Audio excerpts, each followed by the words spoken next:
이번엔 원뿔이 무엇인지 알아볼까요? 바로 이렇게 생긴 입체의 도형을 우리는 원뿔이라고 얘기를 해요. 자, 그런데 원뿔이 뭡니까? 이렇게 생겼어요. 참 애매하죠. 그럼 우리는 이 원뿔을 어떻게 설명을 하면 좋은 걸까요? 여기에 평평한 면이 한 개가 있어요. 이 평평한 면이 지금 원 모양으로 생겨 있죠. 거기다가 옆을 둘러싼 면은 구분면이고요. 뾰족한 형태로 생겨 있구나라는 걸 알 수 있어요. 그래서 우리는 이 원뿔을요, 조금 더 체계적으로 설명을 해볼 필요가 있겠습니다. 이렇게 얘기를 해볼게요. 원뿔에서 평평한 면이 있다. 이것을 우리가 밑면이라고 할 것이다. 그리고 옆을 둘러싼 구분면이 있는데 이것을 옆면이라고 하는 것입니다. 자, 그러면 어떻게 얘기를 하면 되겠어요? 그렇죠. 원뿔은요, 밑면이 평평한 면이면서 원 모양이고 옆을 둘러싼 면이 구분면인 뾰족한 형태의 입체 도형을 말합니다. 라고 설명해 주면 되겠죠. 자, 이 원뿔을 보면 뾰족한 부분에 요렇게 요 뾰족한 부분에 점이 있죠. 이걸 우리는 특별히 원뿔의 꼭지점이라고 얘기를 할 거예요.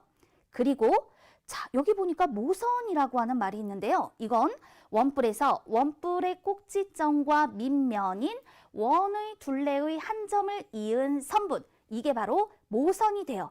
또 원뿔의 꼭지점에서 밑면의 수직인 선분의 길이를 바로 높이라고 하는 거랍니다. 그림을 통해서 익혔죠? 그럼 다시 한번 점검해 봐요. 원뿔에서 뾰족한 부분의 점을 원뿔의 꼭지점. 그런데 원뿔의 꼭지점이 몇 개냐? 원뿔에서는 꼭지점이 반드시 한 개다라고 대답해야 해요. 또 원뿔에서 원뿔의 꼭지점과 밑면인 원의 둘레의 한 점을 이은 선분을 바로 모선이라고 하는 겁니다. 원뿔의 꼭지점에서 밑면의 수직인 선분의 길이를 높이라고 한다. 원뿔의 구성 요소를 모두 살펴보았답니다. 자, 그렇다면 원뿔은 어떻게 만들 것인가? 지금 이게 뭔가요? 직각, 삼각형이죠. 직각, 삼각형. 모양의 종이를 한 변을 기준으로 돌리면 바로 이와 같은 원뿔이 만들어지는 거예요. 원뿔 한번 직접 만들어 보세요. 이거요, 빨대에다가 이 직각삼각자를 딱 붙여놓고요, 한 바퀴 샥 돌려보세요. 그러면 원뿔이 어떤 형태로 만들어지는지 눈으로 걔를 익힐 수 있을 겁니다. 이번에는 구를 알아보도록 해요. 이거 뭐죠? 공 모양이죠. 이렇게 생긴 입체의 도형을 우리는 바로 구라고 얘기를 하는 거예요. 공 모양의 입체 도형이 바로 구구나. 요거 익혀두면 되겠죠. 구의 구성 요소는 굉장히 간단해요. 구에서 가장 안쪽에 있는 점, 우리 원에서도 가장 안쪽에 있는 점을 원의 중심이라고 했죠. 그래서 바로 이것을 우리는 구의 중심이라고 얘기를 해요. 또 구의 중심에서 구의 겉면에 한 점을 이은 선분, 여기 이런 선분들이 있는데요. 바로 이것을 구의 반지름이라고 하는 거랍니다. 자, 구의 구성 요소는 매우 간단하죠. 이거 두 가지 딱 익혀주면 되는 거예요. 그리고 구를 만드는 방법을 볼게요. 자, 지금 준비된 건 반원이에요. 반원 모양의 종이를 이 반원의 지름을 기준으로 돌리면 구가 만들어지게 돼요. 그런데 이때 반원의 지름은요, 구의 지름과 같고요.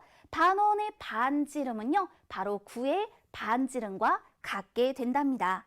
구를 여러분이 직접 만들어 보는 거, 그런 활동을 해보는 거, 이런 걸 통해서 입체의 도형들을 익힐 수 있을 거예요. 관련된 문제도 함께 해결해 봐요.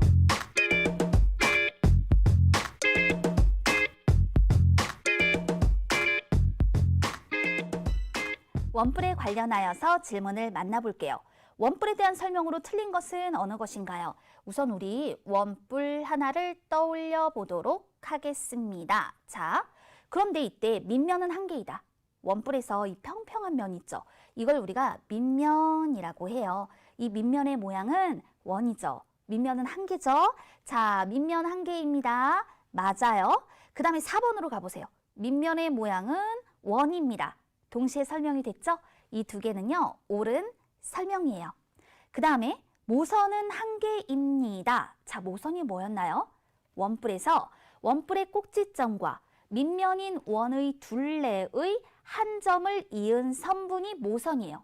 그럼 모선이 한 개일까요? 원뿔에서 모선은요, 무수히 많습니다. 그리고 그 길이는 모두 같습니다. 바로 원뿔의 모선에서 가장 중요한 성질이 되는 것이죠. 모선이 한 개다? 옳지 않아요. 셀 수 없이 많다, 무수히 많다라고 얘기를 해야 합니다. 또 꼭지점은 한 개입니다. 원뿔에서 꼭지점은 뾰족한 부분의 점 딱 한 개 맞아요. 모선의 길이는 모두 같습니다. 그렇죠. 모선이 무수히 많다. 한 원뿔에서 모선의 길이는 모두 같다.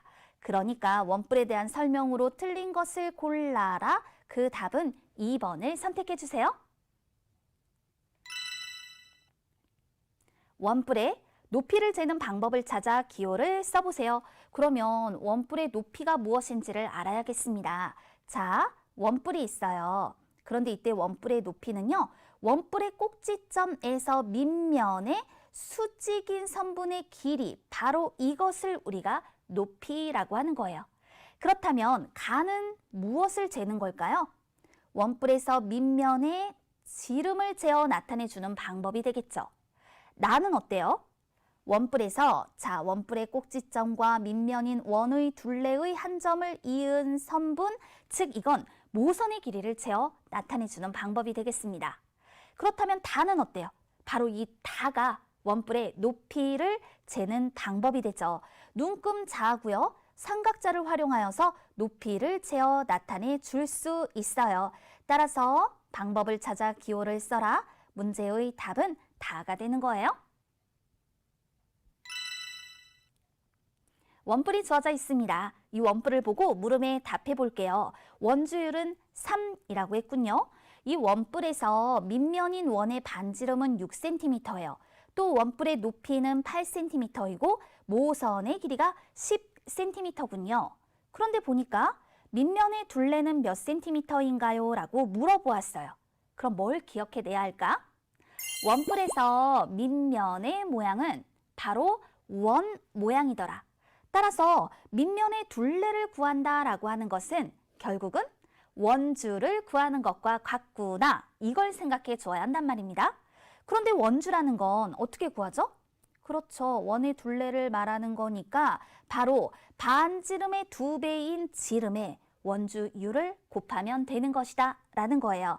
그래서 반지름의 2배, 그럼 이거 지름이 12cm죠. 여기에다가 3을 곱해주세요. 36이 되었네요. 밑면의 둘레, 원의 둘레를 구하여 36cm로 답하면 해결됩니다. 이 문제를 보니까 어때요? 그래요, 반원 하나가 딱 보이네요. 오른쪽과 같이 반원 모양의 종이를 지름을 기준으로 한 바퀴 돌려 만든 입체 도형의 반지름은 몇 cm인가요? 라고 묻습니다. 자, 반원 모양의 종이를 준비하고요. 이게 지금 이 반원의 지름이라는 거예요. 그런데 그것을 기준으로 한 바퀴 돌렸잖아요. 이때 어떤 입체 도형이 만들어지느냐? 바로 이와 같이 생긴 구가 만들어지게 되는 거예요. 그런데 이 구는요, 자, 반원의 지름이 구의 지름과 같고요. 반원의 반지름이 구의 반지름과 같더라. 이걸 활용하면 문제가 해결이 되죠. 그러니까 이 입체 도형의 반지름을 구한다라고 했으니까 구의 반지름을 구하는 거라고요. 구의 반지름, 이렇게 구의 중심과 구의 겉면에 한 점을 이은 선분을 반지름이라고 한다 했죠. 근데 이것은 반원의 반지름과 같아요. 반원의 지름이 12cm이기 때문에 이것을 2로 나누면 바로 6cm가 되는 거죠. 따라서 이렇게 해서 만든 입체 도형의 반지름을 구하자. 그 반지름은 6cm입니다. 라고 말할 수 있는 겁니다. 우리 이런 어떤 평면 도형들을 돌려서 입체 도형들을 다양하게 만들게 되는데요. 직사각형을 한 변을 기준으로 돌려서 만든 입체 도형은 원기둥이고요. 직각삼각형을 한 변을 기준으로 돌려서 만든 입체 도형은 원뿔이 되고요. 지금과 같이 반원을 지름을 기준으로 한 바퀴 돌려 만든 입체 도형은 구가 된다라는 것을 반드시 구분해 두세요. 원기둥, 이와 같은 입체 도형을 원기둥이라고 합니다. 위아래에 있는 면이 평행하고 합동인 원으로 이루어진 입체 도형을 기억해 주세요. 원뿔은 이와 같은 입체 도형을 말해요. 평평한 면, 밑면이 평평한 면이고 원이에요. 옆면은 구분면으로 이루어진 뾰족한 입체 도형을 말합니다. 구는 공 모양의 입체 도형을 구라고 하는 거예요.